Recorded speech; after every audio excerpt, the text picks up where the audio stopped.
Hello, friends. Welcome to Pod Maverick. I'm Kirk Henderson, joined as always by Josh Bowe. We're coming to you on Tuesday, May 28th. It's a bit before 10:30. How you doing, Josh?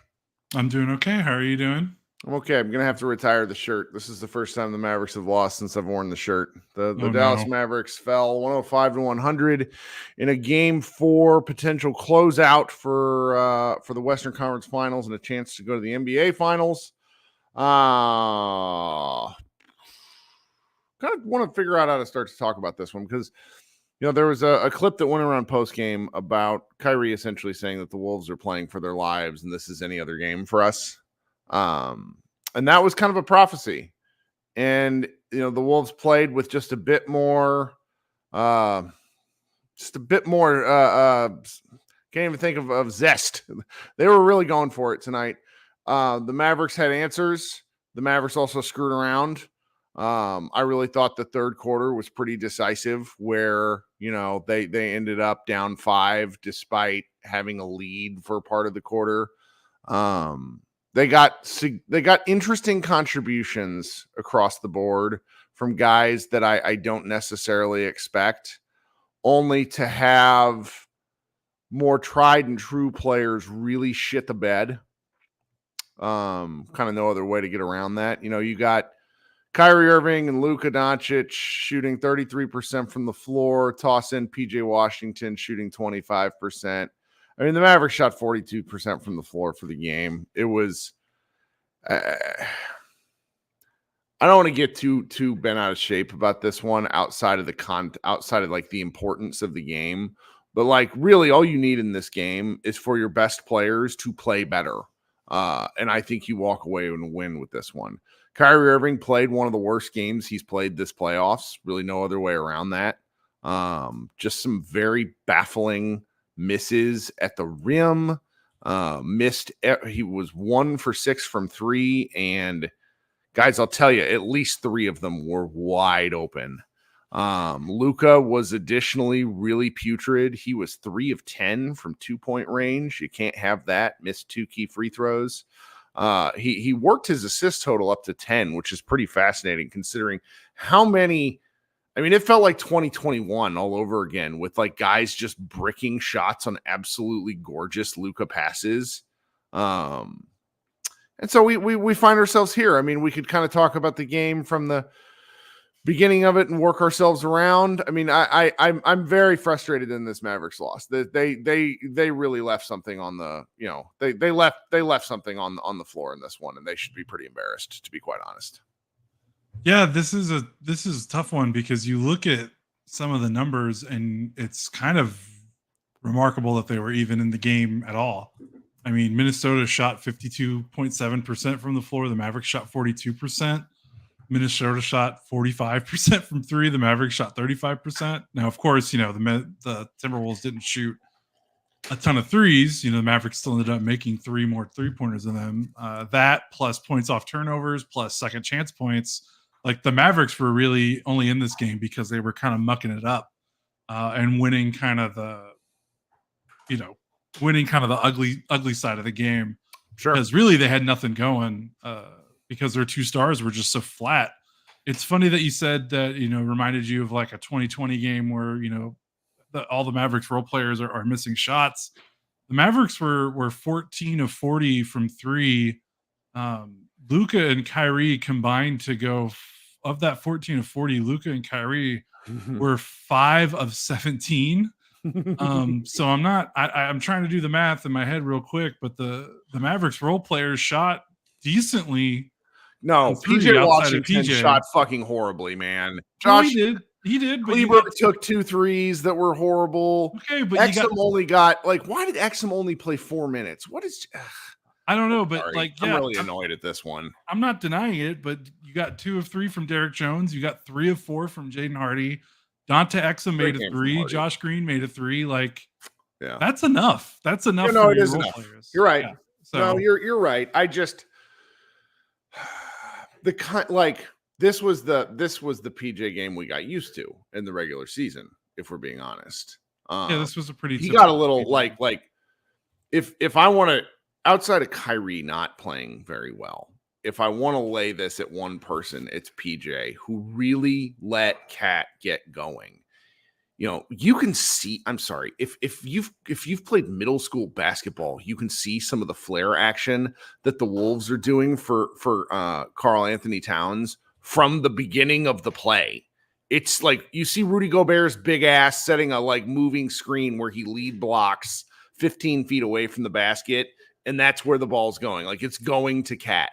And he was doing something on at least three of, like, how many threes did Cat hit tonight? Karl Anthony Towns, who'd been in just a tremendous four threes, 4 or 5. On 3 of them, I'm like, what? Why are you letting him catch it clean? Like, get up in his shorts.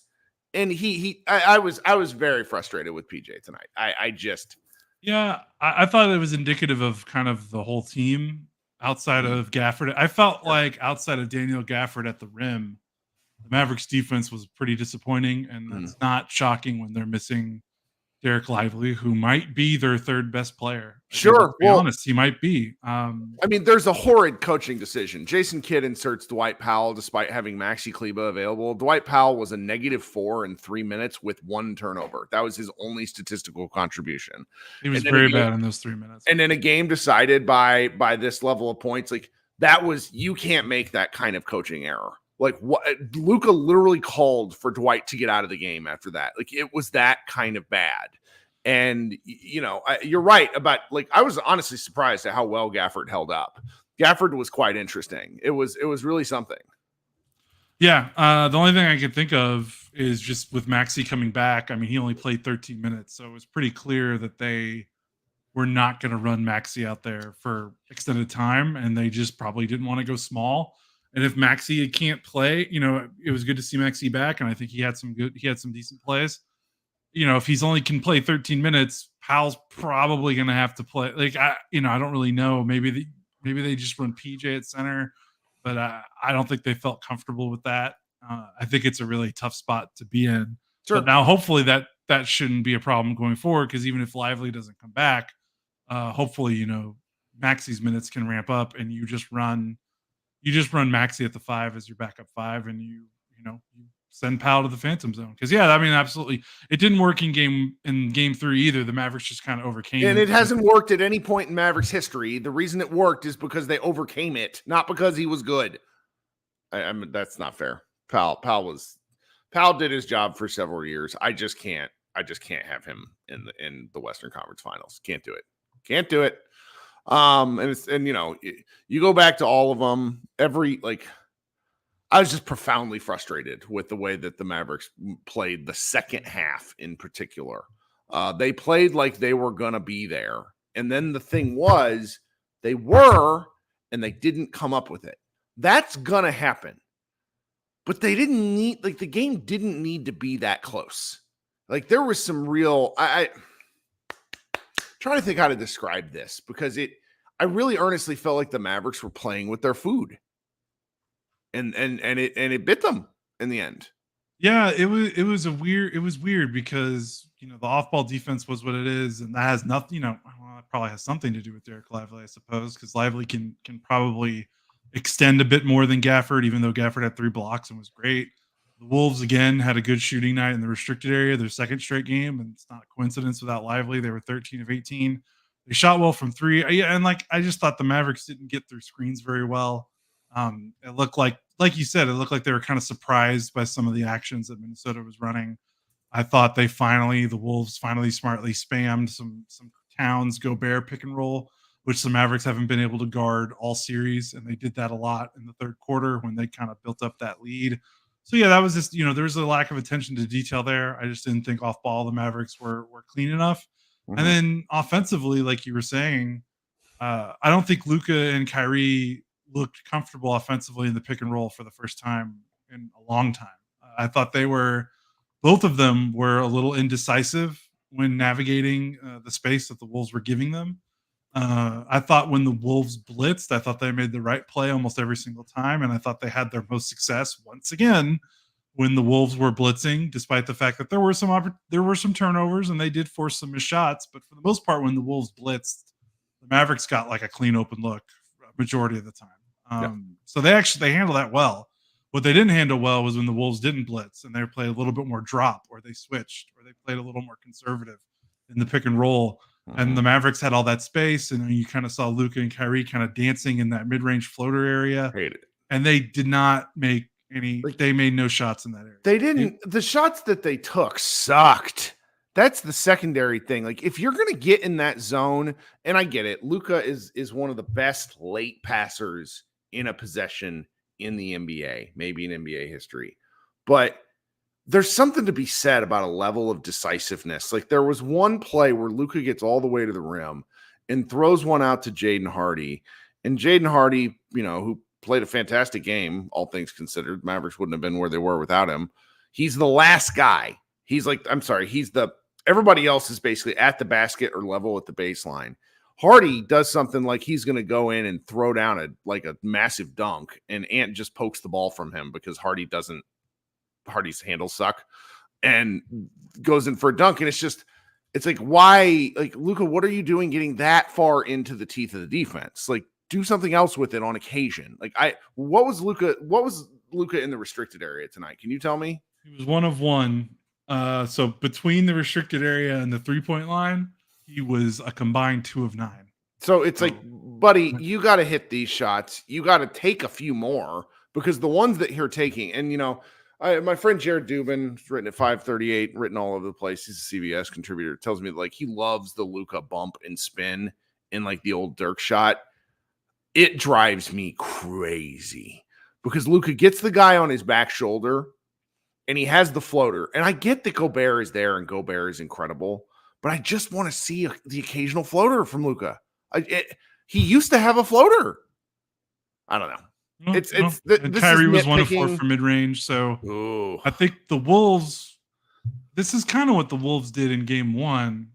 They played a similar defensive strategy where they were like, okay, if we don't blitz, we're going to live with Luka and Kyrie taking difficult twos in our kind of 2-on-2 defense while everyone else stays hugged to the role players. And in game 1, the Mavericks made all those two guys made all those shots in this game. They missed them. So hate to say make or miss league, because I've kind of rallied against that when trying to defend the Mavericks' performance in the playoffs. But they definitely did not make those shots, but I also think the Wolves did a much better job contesting.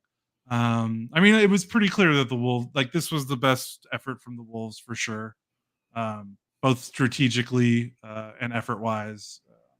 And also, like, they did stuff that you're just kind of waiting for teams to do. Like, because when you think about this Mavericks defense, you're not going to beat them by just like bull ramming yourself to the rim, because that's what the Mavericks want you to do. Like, you got to move off ball. You got to set some screens. You got to do some different kind of stuff. I thought they set way more screens tonight. I mean, I don't have the number in front of me, so I could be completely wrong. But I felt like they just did a much better job with their ball screens and freeing up their scorers, because the Mavericks can kind of die on screens a little bit if it's not Junior. Yeah. Kinda. Oh my God. Like, I want to talk about the third quarter some more, because the third quarter where you had, at the end of the third quarter, you had Ant, Rudy, and Karl Anthony Towns on the bench. No, not Ant, but you had 2 of the 3 of them on the bench. And no, was this halftime? No, it really was the end of the third quarter, because the Mavericks went down 78-75. Jaden Hardy drives the lane, makes a tough shot with 7 seconds left. 40 feet away from the basket, Josh Green gets fucking destroyed on another screen, which allows Ant to hit a pull-up. Like, I need my man Panda Hank to make a Josh Green dying on screens like video thing, because some of it is Green constantly trying to sell a foul. That's really what I think a lot of it is. The other part of it is it's just, I just think he gets confused about whether he's supposed to go under or over screens. If you get blasted on a screen at half court, you don't know what you're doing. And it's not just him, but he's often, like, when you see, like, there was a really cool drawn up play in the second quarter where Naz Reid comes off a down screen almost at the 3-point line. It was like a curl screen, and gets the ball at the top of the key and just drives straight to the basket for the layup. Guess who was guarding him? Josh Green.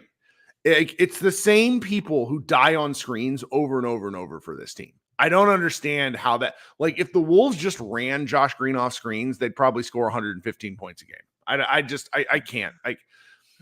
Again, we're mad. I'm mad because they lost a winnable game, but I'm tired of seeing like the same cock-ups from guys who are pretty good. Like the Mavs made it this far. How do you keep it? I mean, it says a lot that they like. I know I said this earlier. It says a lot that they only lost this game by 5. Like there were a lot of mistakes, and there were a lot of things that they could have done to be better.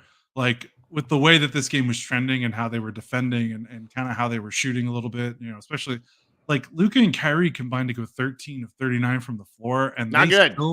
That's why they lost. Like right, but they still had a chance. Like if you told me before this game started that Luka and Kyrie combined to go 13 of 39, I'd be like, oh well, this game was 25 point deficit at halftime. Sure, like that is it says a lot to where the Mavericks are as a team now that they're able to overcome this, but they're not. It's not they can't overcome that bad. So. No. On one hand, it's not good to drop a home game when you can end a series. Now you got to go back to Minnesota to end it. Maybe you get Derek Lively back. Maybe you don't. That's a little still up in the air. But, I think that you could – I've already gotten responses. I see glass half full and glass half empty thoughts from both sides. And you could go both ways. To me, this is a game you overanalyze. That's what it is. Yeah. I mean – you missed the really outrageously awful turnover from Kyrie Irving. I went back and watched it. Like the one where he kind of petered out of his left hand into the middle of the floor. Who were you passing to there, Bubs? I don't know if I've seen Kyrie. I mean, that was a bad game. It's one of the worst games he's played in months. Like, at least against the Thunder when he wasn't doing anything, he wasn't making mistakes. And he was defending. He didn't defend as well. Yeah. Sure. Yeah. I mean, there was an air of desperation from the Wolves. They came out and played like it. I'm very, let's take a quick break. Talk about another thing. All right, guys, thanks so much for hanging out. Obviously after losses, fewer people come in here because most people just want to move on. I don't blame you. It's sort of the nature of basketball, but Josh and I are here after every single game. You should consider liking the stream while you're here. You should also consider subscribing to our show if you haven't. There's something you can do, and I never know how YouTube stuff works because I'm an old, but I think you can do something where you get notified of all of our live streams if you set up your notifications correctly. So I would appreciate if you consider that. If you're listening on the audio stream, one of the various podcast outlets, if you could consider leaving a review, Josh and I would appreciate that. We're really grateful for everybody that hangs out with us. I'll be doing a group therapy, first one in some time, because the Mavericks actually haven't. They last time they lost was Game 4 against the Thunder, which is quite interesting in hindsight. They have lost every single Game 4. Is that correct? They have lost every single Game 4 in the playoffs, so they're 0-3, and all 3 have been at home. The game one streak ended this series, but now we've got a new streak with games. New streak going. Well, so we'll hang out and talk after that, and you guys can, come share your particular foibles if you want to with this game, and we'll move on to the next one because the conference finals are relentless. The Mavericks play again on Thursday night, so I'm going to do an ad insert if you guys would hang out. Then Josh and I will be right back. Okay, breaks are sometimes good, if only because it gives me a chance to recollect my thoughts. Shout out to my man Henry, who says blame Kyrie. He played like hot dog water. 7 Larry Lime says angry Kirk has entered the chat. Is it Josh's fault? And then Michael Scott says Mavs went away from a hot Dante Exum.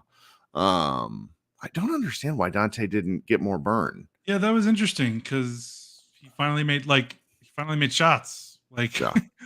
I don't know. That was kind of weird. But I mean, also, where does Exum play more? That's true because Hardy played well. So you're not like of the two. I think I'd rather have the hotter hand of Hardy. Right, because that's the only minutes he's taken because he's not taking away minutes from their starting 5. Sure. And especially Jones was making threes and you're not taking PJ off the floor because they don't have anyone to guard Ant. So I think that was probably what it was. Yeah. I bet you if Hardy didn't have that heater, he probably would have gone back there. Just to try, because I mean, this is the first. It's frustrating because at one point in the game, you're getting threes from You got a three from Green, Exum, and Hardy all in the first half. Though Hardy actually hit one in the second half as well. And it's painful to lose when you're not. This is what happened to the Wolves. Like they get contributions from the role players, and then the stars don't step up. And they lost the game where Jaden McDaniel scored like 25 points. When Naz Reid hit 99 of 100 threes against the Mavericks. Like these things do happen. I very much do understand it. I mean, I still for the fans who wonder why I specifically like nitpick elements of things, it's because we run a podcast, guys. We want to talk about something else other than Luka and Kyrie playing bad. If I was to like power rank, you put Kyrie playing like ass first, you put Luka playing shooting terribly second, and then you really go from there. I'm trying to think if there's like anything else that's really worth dipping into for me, because I didn't take as good of notes tonight. I should have known the game was going to go to hell. My 6-month-old is cutting 3 teeth at once, and he's just like angry as fuck. So it's like middle of the game, you start to hear the crying, and I was like, oh no, this isn't great. But what else were you thinking about during this game? PJ only made 1 2-pointer. I thought that was kind of, I don't know, kind of said a lot. Mm-hmm. They kind of spaced him out to the floor, to the 3-point line. I mean, it's not crazy. He hasn't taken a ton of twos in this series or even in the playoffs, but there was a possession, and I can't remember the second half or the first half where they did. I mean, it wasn't something fancy, but Cat is guarding PJ Washington, and they did a pick and pop, and Cat's closeout on PJ to get back to him at the 3-point line was just like no chance, like totally flat-footed when PJ caught the ball. And immediately drove by him, and he finished at the rim. And I was just kind of like, they space PJ so often, and they use their 5 to set so many screens because, if Gafford's not setting screens, he's not as useful because they can just kind of lurk off of him and help off of him because he's not going to space the floor. So they use PJ to space the floor a lot. And since Cat's guarding PJ, like, there's a part of me that's just like, do they need to adjust a little bit and just have PJ set more screens and pick and pop and try to get Cat moving? Because I think that's where you can attack this Wolves defense. I think that's a vulnerability, despite how great Cat was in the second round. A lot of that was because he was just playing one-on-one post defense, which he's seemingly gotten better at. He's a big, athletic, strong dude. You probably want him moving around at the 3-point line. You want him making rotations. You want him making decisions because, as we've seen, he is not the best defensive decision maker. He fouled out in this game. I think 3 of his 6 fouls were just brain dead. Like, what are you doing fouls? And he seemingly gets those every game. So why don't you make him make more decisions? Like, let PJ set some screens for Luka or Kyrie. Let him pop. Let him roll. Let him do some different things. Let him attack Cat off the bounce. He can hit the floaters that we're bitching about. He doesn't get a chance to shoot them because he's always attacking from the corners. He's never attacking from the center of the floor. Yeah, or he's just shooting from the corner. Like, he's not even getting to attack because they want their 5 because Gafford or Lively can't space the floor. So I guess they don't want the Wolves gunking up the paint or gunking up the lane if Gafford or Lively is not the one setting the screen. But they might need to get a little funky with that. And especially like if Lively can't play in game 5, and if they do banish Powell and they're running Maxey, PJ, kind of backup frontline minutes when Gafford's off the floor, they need, with Maxey being able to space, they need to see if they can get Cat involved in more defensive decisions. Because they're kind of letting him off the hook, especially with how foul happy he is. I think they're letting him off the hook a little bit by just having to stand in the corner to guard PJ, who doesn't, isn't moving around a lot. Some really like nonsense statistics that I like. I was just looking at this. There were 45 personal fouls called in this game between. This was a pre-All-Star break game. There were 46 free throws shot between the two teams, which is really something. It was funny because it's like you had Scott Foster and Ed Malloy on the call, and Mavs fans like Master Trey. I don't even know who he works for anymore, but made a good joke on the Twitter about the extender. But the refs didn't. The refs were fine in this game. The first quarter was pretty bad, where Ant gets 8 free throws and Luka is getting humped like he's just. It was really Luka was getting fed the fuck up. But they really, I thought they overcorrected to a certain extent in the second half, which I think is why Luka was doing the thing he did up until game 5 against the Wolves, where he was hunting for fouls a little bit, but he hit 10 12 from the line. So it's like he's getting, I don't know, I just want to see him finish. Trying to think if there's what else I'm looking at. The Wolves outscored the Mavericks in the paint. That's been a good stat for the Mavericks in this series. That has been. What was it? It was 46-36. So the Mavericks only have 36 paint points. Yeah. Like that's a really low number for them with how they've been playing lately. And again, no Lively. So that's like five restricted area shots that are getting taken away when he's not out there. I have a little bit of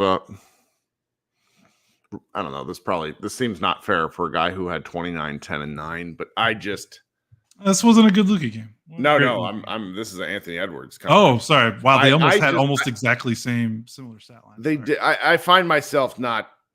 Edwards made 2 big baskets that really helped seal the game. You don't feel scared of him. I think the Mavericks pushing him to be the playmaker is a good thing for them over the long haul of the game. I mean, he had 6 turnovers, and some of them were terrible. And what was so funny to me is that for a significant portion of the game, he inherited the Luka role where he was talking to the refs about every drive. And he did shoot. He shot 8 free throws, but if I'm reading this correctly, all 8 of those were in the first quarter. So like he didn't shoot any free throws in the last 3 quarters. I could be crazy on this, but I specifically remember 8 free throws in the first quarter. Here, wait, I can look that up for you real quick. Yes, you did. He all 8 in the first quarter. So just sort of something to think about in the back of your head. Like he drives into the key, and if he's not going to dunk it, he seems very surprised by verticality, meaning the Tyson Chandler 2011 stuff, the Derek Lively stuff, where it's like if there's a big guy there with their hands up and they just jump straight up with no hands getting brought down, there's not a foul being called. Yeah, so Solam says Edwards screaming, "Hey!" every time he drives cracks me up a bit, but annoys me at the same time. Ant does that shit too. Like Ant screams, Cat does that stuff too, where he screams "and one," which is it makes me laugh. It makes me laugh. Yeah, Ant was 4 of 12 in the paint, 3 of 5 at the restricted area, 1 of 7 outside of it in the paint. He did all his damage on jumpers. He was 5 of 8 from mid-range, and he was 2 of 5 from 3. So that's kind of been the story this series. Right. The Mavericks will live with that, right? Yeah. Like the one thing though, so because I don't want to do this because this has been one of my biggest pet peeves. Sure. It's like you see the 5 of 8 from mid-range, and you're like, he shot 62% on shots he probably makes 40% of the time. What are you going to do?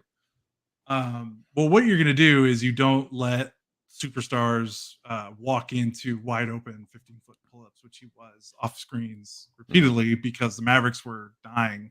And it wasn't. I use Green as an example. But it was everyone. It's not just Green. It's everyone. And that's usually Derek Jones Jr.'s one of his best qualities as a defender is he's able to get around screens pretty well. Didn't happen tonight. 5 of 8 from mid-range might be an anomaly, but it might not be if you give him the quality of the looks that he was getting tonight. But at the end of the day, you would still rather live with him shooting jumpers than getting clean looks in the paint. I don't know. There's some tweaks to be made there, but I kind of understand what you're saying. Like he's so physically dominant at the rim. He hasn't played. I mean, he played against the Suns and then he played against the Nuggets. He is not used to getting to the rim and not having whatever he wants. Those are 2 teams that can't guard the rim very well. So he's finally going against elite rim protection for the first time in these playoffs, and it's probably throwing him off a bit. God, I just saw a great take on the Twitter.com from @the Garcia Kid. He retweeted a picture of the various Dallas Cowboys who were at the game. And he said, they're who cost us the game. The Cowboys are just at the moment the lowliest of the professional sports franchises. So I don't know. Little kick into the Cowboys was pretty funny. I think we should just call it quits in this one and head over to the next one. I don't really want to linger too much on any one specific thing. Yeah, especially, this would sound really silly if we kept going on and on and on, and the Yeah. Mavericks win in 5. Yeah. But we'll see. Yeah, so that's exactly right. They head up to Minnesota. I think the Mavericks like to play on the road, particularly Luka. Luka missed his last free throw after that absolutely crazy circus shot and one that he made over Ant, which love Ant's face. His mouth was just agape for about a minute and a half after the shot, which I don't know. I just can't help but like Anthony Edwards. He's just a fun guy. Unlike some of like the other guys like Rudy, who is just like, fuck that guy. He's going to hurt somebody this series the longer it goes on with the shit that he does. And I'm tired of watching him. All right. So we'll be back on Thursday, and then I'll hang around and do group therapy. Okay. Well, have fun with your live show. I'm worried. I'm seeing some Twitter takes. People are very concerned about this series now. So hopefully the people they gotta win. The Wolves have to win 3 more times. I know. Like the Mavs have to win one more time. Yeah, it'll be okay. That has never happened in history. Kirk you're the level-headed one. Right. Like, could this go to 7 games? Sure. But it's just, I'm just like, come on, can we lighten up until there's like is Lively does he have a chance of coming back? Like, if Lively's done for the series, sure. If Lively's playing in the next 3 games, for example, if it happens to go that long, I like the Mavericks' chances. Right. So, all right, this has been Kirk Henderson and Josh Bowe. Thank you so much for hanging out. We'll be back on Thursday night. Everybody else, hang around in here. Those who are listening on the podcast version of this show, this will be posted. The group therapy will be posted at some point on Wednesday afternoon. Everybody have a great rest of your week, and go Mavs.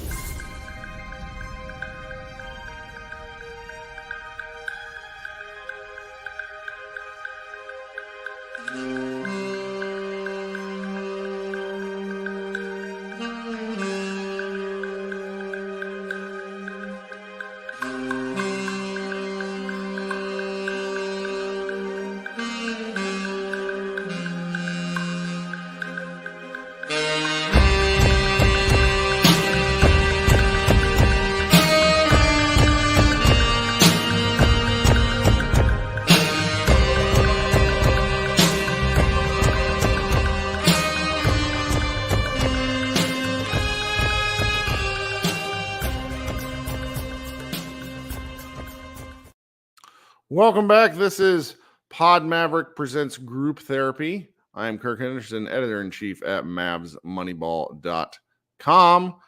If you are new to this show, this is our fan participation show where if you have a take you'd like to get off your chest, there is a link in the YouTube live stream. It is a StreamYard.com link that allows you to join this show from your phone.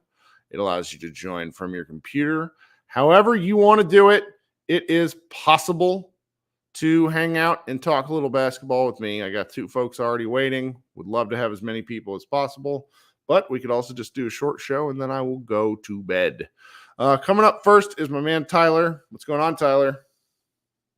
What's up, dude? You got me? I do. You sound good. Oh, good. You started to bring this up on the live show with Josh. I'm just going to follow up on this point real quick. So with 2:40 left in the first half, Rudy, Cat, and Ant each were on the bench with 3 fouls. Luka makes 2 free throws to put him up 47-45. Mm-hmm. And then they proceed to get outscored 4-2. Not good. 40 that Rudy, Cat, and Ant were on the bench. Yep. And that's kind of your game. So I said it at the time. I was like, that's if you're in a tie game down the stretch, like point to those 2.5 minutes. And sure enough, like you scored 2 points in 2:40 with their 3 best players off the floor. You kind of deserve it. So Dallas Reigns in the comments says, why didn't they stick with Jaden Hardy? Well, the answer, Dallas, is you really expect Kyrie Irving or Luka Doncic to do something. That's the answer. Like, you don't. Like, that's why. Like, I've appreciated I've appreciated Hardy's contributions, but Kyrie missed 3 wide open 3-pointers, you know?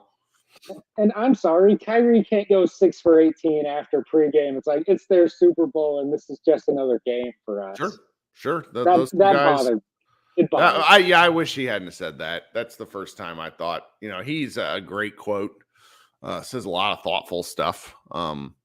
Also says a lot of like borderline sage vet. Like I'm reading from a guidebook. Like I am the wise guy, but I love it anyways. I'm all here for it. So yeah, I mean, and then just other than that, it's hard to be clutch merchants when you don't make shots. Like that kind of defeats the purpose of being a clutch merchant. Like just ask Denver. It's what got him in trouble against this very team. So that's true. Not worried yet, but if you let good teams hang around for long enough, which obviously Minnesota's pretty good, you've let them hang around in 4 straight games. Like eventually, you're gonna get got. So we need to not get got very much more.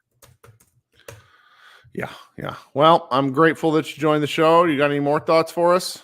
No, hopefully the next time I'm on, it's after a win. I like the happy ones better. Yes, this is great. People in the comments think that Hardy would have won us the game. I just need to be on the drugs that our commenters are on. You're my favorite people. All right, Tyler. We'll see you next game. Talk soon. Thanks, brother. All right. Coming up next is Taylor.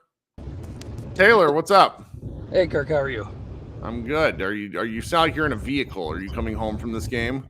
I am coming home from this game. I sent you a message today at 4 o'clock. I was in a meeting. My brother asked if I want to go sit in the lower bowl with him. I said, sure. Well, I'm sorry you figure out who's going to watch the 3 kids later. No, it was worth it. It was fun. But watching the game in person, came away with 2 things. I really dislike Rudy Gobert. Whenever you're able to watch what you want to at a game, you can see the constant just cheap shots and stuff that he's constantly doing. It's real bad. So annoying. Yeah, I'm worried he's going to hurt somebody with some of the stuff that he does. It's ridiculous. Right before the scuffle with Derek Jones on the other end, there was a fast break, and he came in, just threw an elbow into Jones's face. I don't know if they showed it on the broadcast or what, but it was cheap. So yeah. But anyway, other thing that I came out with is if the Wolves are going to continue to put slow-mo on Hardy, not saying he would win the game, but Hardy can cook him. It was just he's too quick for him. So I think that's something that they can go to in Game 5 if the Wolves are going to try to keep throwing Anderson on him. Sure. I mean, the Anderson stuff is weird because that's where all these guys think that they're fast enough to get by him, which I suppose they are. But Anderson's strength is that he never bites on any of the fakes. So it's like even Luka, not the fastest man in the universe, will make 2 moves and it doesn't do any good because he hasn't reacted to either one. Exactly. That's oddly enough, that's who Luka struggles against, is people that are too slow to bite at what he does. Yeah. They just got to stay there. Yeah. But no, it was a little bit frustrating watching Hardy get past him, and then to your point, Kyrie goes and throws 10 moves on him. He's just there. He doesn't move. So I think just going at the bucket is something that the entire team could do better. Gobert's going to foul. Cat's going to foul. And it just seemed like, watching the game, it seemed like Luka had too many chances where he could have put a shot up himself in the lane, and he was just looking for the corner 3. Yep. So, but that's all I have for tonight. Mavs in 5. Let's go. Love it, Taylor. Talk soon. Have a good night. All right, bye. Coming up next is my guy Sam. Sam, what's up, man? Kirk, what's up? How you doing? I'm okay. Would like to get to bed before 2 a.m. today, but we'll see. Yeah, well, you got the kids. I definitely understand that. So for sure, no kids for me yet. But hey, we're gonna get there. But yeah, I think I was expecting the whole day because I was just kind of thinking, okay, how are they gonna win this? I just kept telling myself they're gonna win this. Like, they're gonna sweep because they're just gonna do it. And obviously, Minnesota had the cat game, which I don't think after that first half none of us were expecting. And Ant's really, besides a couple of periods here or there, he hasn't really been that bad this series. It's just he got from his other co-star, and then other guys made timely shots, and then our 2 stars didn't make shots. And at the end of the day, they did all that, and we lost by 5. So I try to look at it like the only thing I'm concerned about now is I don't want to say they have confidence, but now they're going to go back to Minnesota. The crowd's going to be hyped, and role players play better at home, so they're going to play better. So I guess I'm a little concerned about if they get down early, it might get ugly. Mm-hmm. Got to worry about a game 6. Just like it's kind of like the Heat Celtics series from last year, where Miami went up 3-0. They lost game 4, and then they got blown out in game 5. And they should have won game 6, but then Derek White made that layup at the end, and then it went down to game 7 where Miami luckily won it for them. So I don't want it to get to that point. I would like us to finish it off in 5. I would like D-Live to come back and help us win that game, but just I don't know about you. The way I saw him walk in when he was walking into the pregame, he wasn't looking right. Yeah, it just didn't look right. So I'm like, if he does play, great. If he doesn't, I'm a little concerned. But I think Luka said it at the end of the day. It wasn't all on him. Kyrie was not great. If Kyrie even has an average game, I think we win. But if they're better, I think we win. Yeah. That is just something. Well, it's a couple more made shots. I don't know. I nitpick at losses because I'm thinking about what's coming next. And I think you're looking at the box score, everybody but Powell played fine. Obviously Hardy played good, but and I'm talking to the bench guys. So it's just you need better shooting from your three best offensive weapons, who shot a combined, let's see here, 16 of 54, or 52. Yeah, that's bad. It was bad. And by the way, Dwight Powell, God bless you, man. You're a basketball player.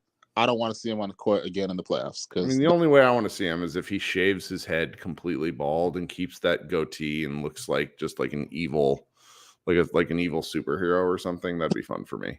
I mean, when you have Luka literally saying, "Hey, get this dude off the court," that's not good. And I feel bad for Dwight, because he obviously does more stuff than I can do, so I can't say nothing. I don't play in the NBA, but damn, those 3 minutes, they obviously didn't cost us the game, but those 3 minutes were dog water. It was bad.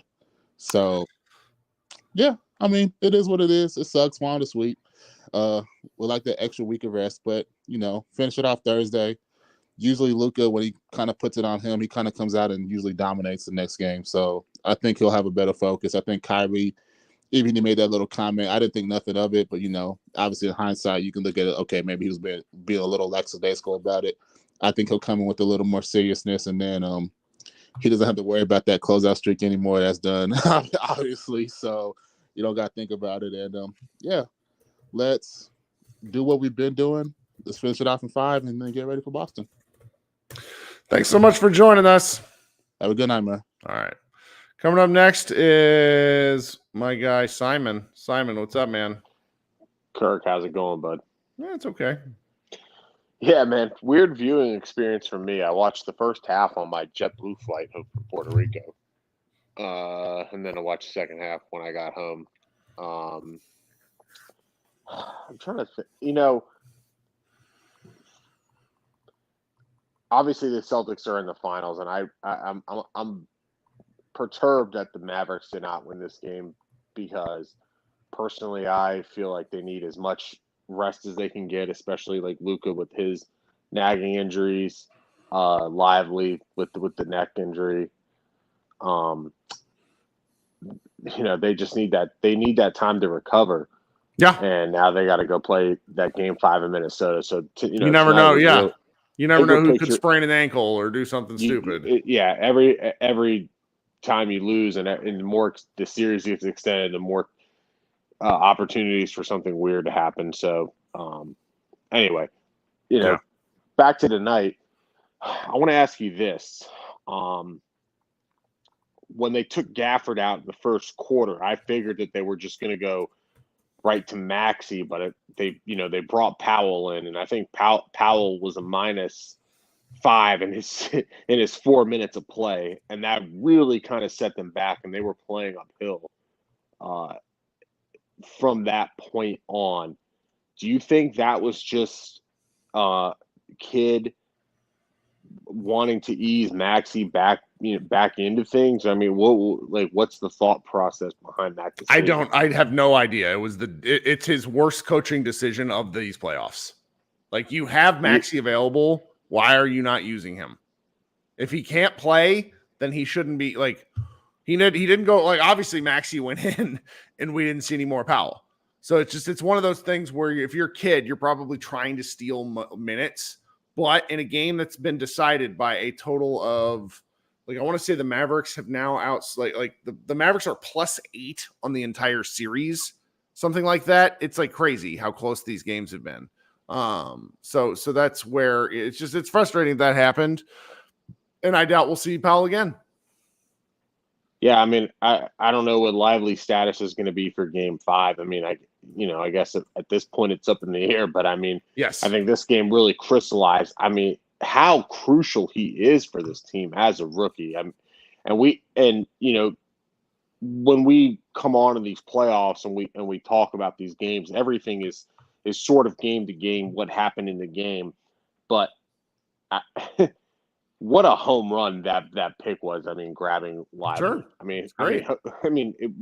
We just haven't had an opportunity. I haven't had enough opportunity to talk enough about that. But I mean, he looks like a guy. I mean, when you're a rookie and you're that crucial for a team that's in the Western Conference Finals, pole position to make the NBA Finals. I mean, you're on a track to being a max contract player as the 12th pick in the draft. Right. So, yeah, I mean that needs to be said. Jaden Hardy, really encouraging stuff. He plays decisively, whether those are good decisions or bad decisions. I mean, there's always a decision. There's no indecision with that guy. And when the shots go in and when he gets a clear lane to the basket, he had a nice dunk tonight. He had a couple tough finishes at the rim. So that was good to see. I don't know if his minutes should have been extended or not. I mean, I don't know whose minutes you cut. I mean, you can't cut Kyrie's or Luka's minutes, obviously. I don't know I can't really remember how much Josh Green played in the fourth quarter. But Hardy looked good. I mean, Hardy looked like a guy who, if Lively's healthy, obviously he's the first guy off the bench. But Hardy played well enough to where he's looking like he may be the second guy now. Whether that's he's able to consistently bring what he brought tonight remains to be seen. But he looks good. Like you said, his handle's a little bit shaky. But when he has an open three or a clear drive to the basket, he takes it, and he can convert those type of opportunities. Okay. Now to the Luka aspect of it. You touched on this, and I heard a couple other previous guests touch on this. I mean, there must have been at least 8 or 10 instances tonight where he had that little 3 to 5 foot floater and he's just passing out of it. Like what? Like why do you think he's doing that? I don't understand it. I don't have a good answer. I think he looks at the tape and I think he'll probably take a few more of those in the next game. I mean, Luka's one of the best late possession passers in the 100%. game. And if these guys hit these fucking shots, then we're not talking about this. I'm sorry. I mean, he had one to Yeah. Kyrie on the right wing that if Kyrie buries that shot, it changes the game. Kyrie had no one within multiple counties and he just missed it. And that happens. Game. Yeah. To your point, not a very good Kyrie game. To me, to the way I look at it, I think he missed some shots that he normally makes, but he also had a couple when he went to the basket that he looked like he took a tougher angle on than he usually would have liked. And honestly, that's stuff where I have to credit the Wolves defense. But in the case of Luka, I mean, there were a couple of those plays. Like there was a couple to Jones, like Derek Jones made 2 3-pointers, I think in the left corner during the second quarter. And I think one or both of them were off of those Luka type of plays that I was talking about. And there was another one in the third quarter to Hardy in the quarter that Hardy made the shot. So, the end result is good, but the process to getting there is like, dude, like, why? Like, why? I mean, are you that afraid of Rudy Gobert? I don't get it. I mean, if you're going at him, chest to chest at the rim, that's one thing. But you should be able to float you should be able to shoot a floater over him with that amount of space in front of you. I mean, Yep. like Luka's, he doesn't want to though, because Gobert is actually quite good at blocking floaters. He's good. Yeah, he's good at it, but you have to. I understand that, and you're correct. Gobert, look, I mean, he's fucking 4-time defensive player of the year, and I know everybody loves the pile. I saw Josh's tweets about this, about how everybody just loves clowning Gobert, and no, they don't like him. Like, they do not like him as a person. Like, there's something that he does with his play and with how he conducts himself to where other NBA players do not like him. Like, they don't like him. You're right about that. They don't like him. But the point that Josh made that I thought was interesting was not only that they don't like him, they don't respect him as a player. Yes. And they can't wait to tell you how much he sucks. It's not like one of these things where it's like, oh, like remember like Jordan during The Last Dance was like, man, I fucking, he's like, I hate Isaiah Thomas, but man, he was a great point guard. Nobody does that with Gobert. They don't respect his game at all. Yeah, which is, I think he's pretty good. I just don't like the extracurricular shit that he does. Like, he's really talented. I just, the cheap shot shit just is getting to me. Yeah. But I wish, even if Luka gets blocked or misses a couple of times, I still wish that he would just at least take those shots, because the threat of him doing that is going to open up more stuff, even for, he's got to make them. I mean, he didn't shoot very well. Yeah. He didn't shoot well, but he's passing out of open shots and dribbling tougher shots. The previous guy mentioned something about Kyle Anderson, how he doesn't fall for fakes. I remember there was one play, I think in the first or second quarter, like Luka, I think it was a screen and roll. He gets past Kyle Anderson. He's like 3 feet in front of, like, Kyle Anderson's at the 3-point line, and Luka is about 3 feet in front of him, and he just steps back right into Kyle Anderson, and went up to shoot a 3, and then ended up passing out of it because there was no separation, because Kyle Anderson anticipated what he was going to do. I don't know, man. I mean, Luka, overall, I like the way he's played in this series. I mean, some of the passes he makes are extraordinary. They're next level stuff.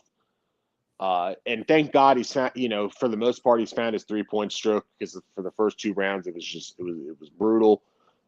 He's hitting those now when he has the opportunities, but God, he's just got to be a little bit more. He's got to be more decisive in the lane, because the Mavericks, the way I look at it, if he's firing on all cylinders, they can't lose. They just can't lose. And whatever it takes to unlock that, just got to be done.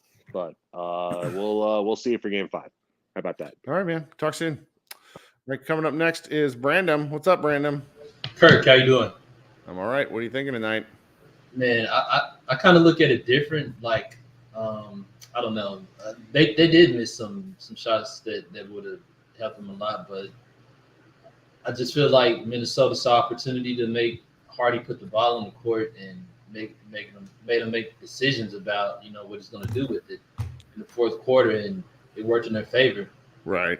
Times like they would pick him up at half court, and he was so indecisive. Like, Luka could be a couple of steps away from him, and he would essentially shove the ball in Luka's hand and try to set a screen. So it's like he wasn't thinking very decisive. And there were times where they would, kind of force PJ to shoot a corner 3.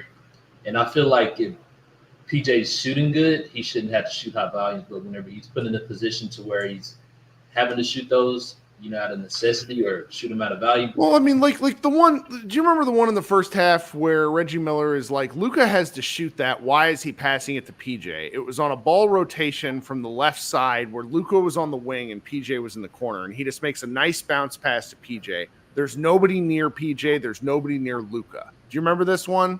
Not exactly, no.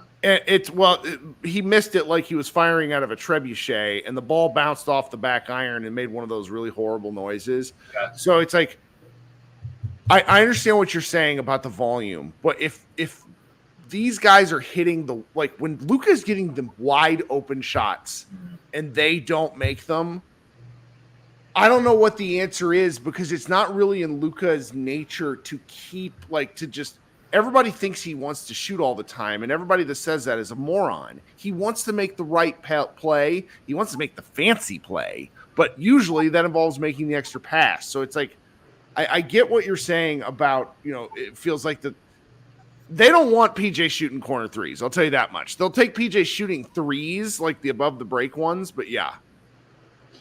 To me, it was a couple of times when he had the opportunity to put the ball on the floor and at least try to get something going, which I don't, I kind of look at him like Dorian Finney-Smith. He's not going to be the best person to penetrate it, but, you got to mix it up.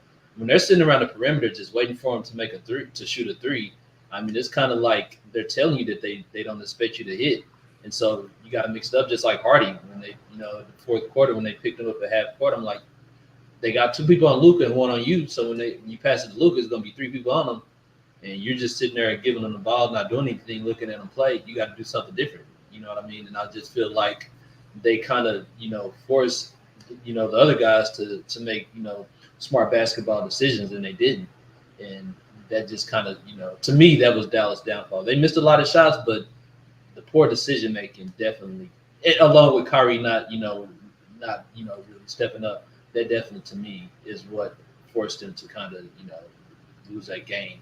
And, I hope next game that, I know they're going to have to depend on Luka, but I kind of hope that they make better decisions, during the game. Like when people are around Luka, the players shouldn't be crowding him, because it's going to be hard for him to drive. Because there was times where he spent a couple of seconds just trying to get away from guys because, his guys are close to him and their defenders are close to him, and he's just having to dribble up out of it.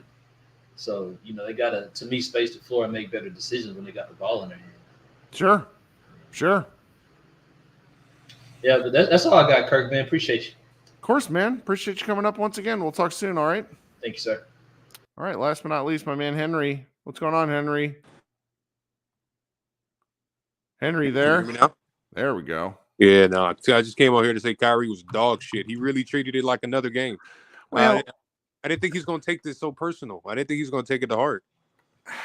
The only one that really drove me nuts was the missed three from the Luka unbelievable pass. Like he was wide open on the right wing. Like a lot of Kyrie's, a lot of Kyrie's shots were like hyper contested. They planted what's his name? The defender. They planted Daniels on him a heck of a lot more this game. And just like we saw in the last series, length gives Kyrie some pause, which is fine. The Mavericks have to scheme up some better things to get him looks. I'm sure he'll be fine. I'm not worried. It's a maddening time to have your worst game in a long time. You could have closed it out on your home floor and had everyone run to the floor. See, the main difference is last game we had Patrick Mahomes. This game, fucking Cowboys showed up, and that losing ass aura just kind of came with it. I love that you said this because now there's who is it? It's Micah Parsons. Retweeting Minnesota reporters about how he was, talking with Ant in the back and how Ant's a killer. And it's sports are the last real place where we can be tribalist. Get the fuck out of here. Yeah, man. He had on Lucas jerseys, but he was wearing Ant shoes to the game. Go the fuck home. No one wants you there if you're going to pull this shit. Celtics jersey, it's a minor Philly thing. Jersey. It bothers me. The Mavericks, I'm sure he got the tickets from the Mavericks. And if you're doing that shit, just go away. Go away. No, I hated that. We need Mahomes. I know they didn't renew the stadium rights for Arrowhead. So obviously the Dallas mayor is trying to get them to relocate. It's not going to happen. But if we can somehow get Mahomes back in Dallas, it's not going to happen again. Let me dream. But yeah, no, Kyrie was absolutely dog shit. I think he had more turnovers than 3-pointers made, and he damn near had as many turnovers as field goal makes. He was 6 of 18 with 4 turnovers. So he really took it. It's not our Super Bowl. Well, it's damn near your ticket to the Super Bowl, fam. Show the fuck up and quit being so stay calm. We got to stay poised. Make sure everyone's all right mentally, emotionally, spiritually. You're not a fucking guidance counselor. Hoop. Holy shit, fam. It was the war outside of round 2, second year when Kyrie was in Boston versus Milwaukee. This was the worst performance I've actually ever seen him perform. Obviously, everyone forgets the very first year in Boston that Gordon Hayward got hurt. They went on a 16-game winning streak. They were 21-4, number 1 seed in the East, but he gets injured. So there's that. But that second season, second round versus Milwaukee, absolutely the worst I've ever seen him. Followed by this absolute hot dog water of a performance. Can't excuse it. If he literally does an average game, we win this game. But I don't know. Has Kyrie been to the podium yet? I haven't heard. I'm sure he says a lot. I'm sure he'll probably take it on the chin a little bit, which is fine. I think it's going to be really easy. This is one area where the relentlessness of the Western Conference Finals actually plays into everybody's favor. So you don't got to overthink the game for 3 days versus like the finals. I don't know if you saw the schedule. Like they play once every 2.5 days. So it's like awkward. Yeah, and we're going to be real in our feelings if the Mavericks get to the finals and they lose a game. And it's like, well, we got to wait till next Tuesday until they play. That's extreme. Have they always done that? They have, and they have to lock in.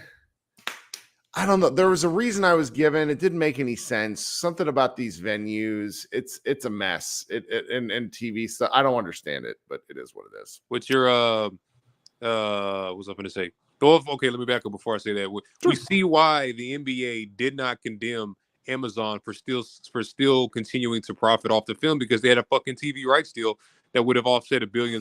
Because if the film's anti-Semitic for Kyrie to post, well, then it's too anti-Semitic for the Jewish CEO, who's not Jeff Bezos, to still continue to profit off of. So we see why they didn't smack the hand that was feeding them, because they had the fucking NBA rights deals betting between them and Apple.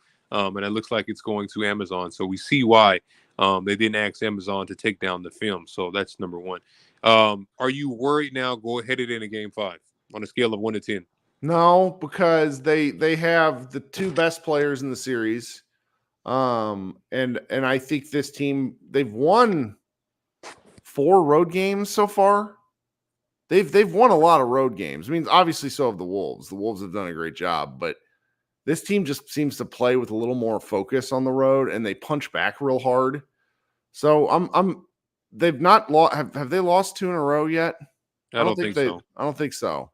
Which is scale of 1 to 10 though, heading into the next game. Like concern? Yep. 2.